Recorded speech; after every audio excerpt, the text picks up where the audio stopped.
નમસ્કાર, આપ જોઈ રહ્યા છો નેશન પ્લસ ન્યૂઝ. હું છું આપની સાથે હેતલ ભગત. વડોદરાના સાદલીમાં મહિલા સરપંચ પુત્રએ મહિલા સભ્યના પતિને લાકડીઓના ફટકા મારતા સારવાર અર્થે હોસ્પિટલ ખસેડવામાં આવ્યા હતા.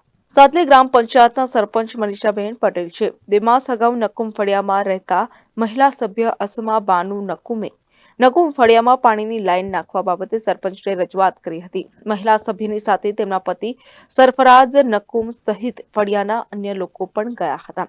નકુમ ફળિયાના લોકોએ સરપંચ મનીષાબેન પટેલે પાણીની સમસ્યાને લઈને રજૂઆત કરી હતી.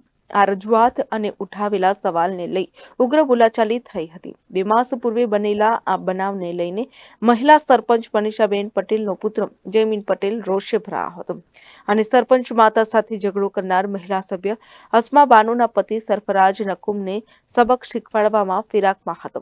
દરમિયાન સાદલી ગામમાં ગેરેજ ચલાવતા સરફરાજ નકુમે પોતાની બાઇક ઉપર રોજા ખોલવા માટે ઘરે જઈ રહ્યો હતો. તે દરમિયાન પંચાયત ચોરા પાસે લાકડી લઈને ઉભો રહેલ સરપંચ પુત્ર જયમીન પટેલ ધસી આવ્યો હતો અને બાઇક ચાલક સરફરાઝને લાકડીનો ફટકો માર્યો હતો.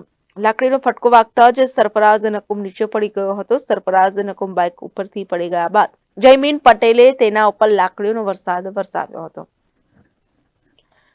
સરફરાઝની બૂમો સાંભળી સ્થાનિક લોકો દોડી આવ્યા હતા અને જયમીન પટેલને સરફરાઝને માર મારતા અટકાવ્યો હતો.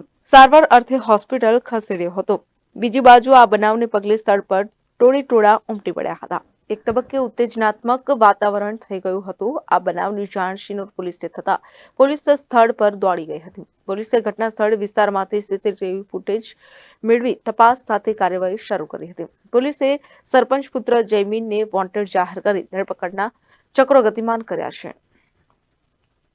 Report nation plus news Shinor. સમાચારોના સતત અપડેટ માટે નેશન પ્લસ ન્યૂઝના યુટ્યુબ ચેનલને સબસ્ક્રાઇબ કરો, બેલ આઇકન દબાવો અને ફોલો કરો ઇન્સ્ટાગ્રામ, ફેસબુક અને ટ્વિટર પર.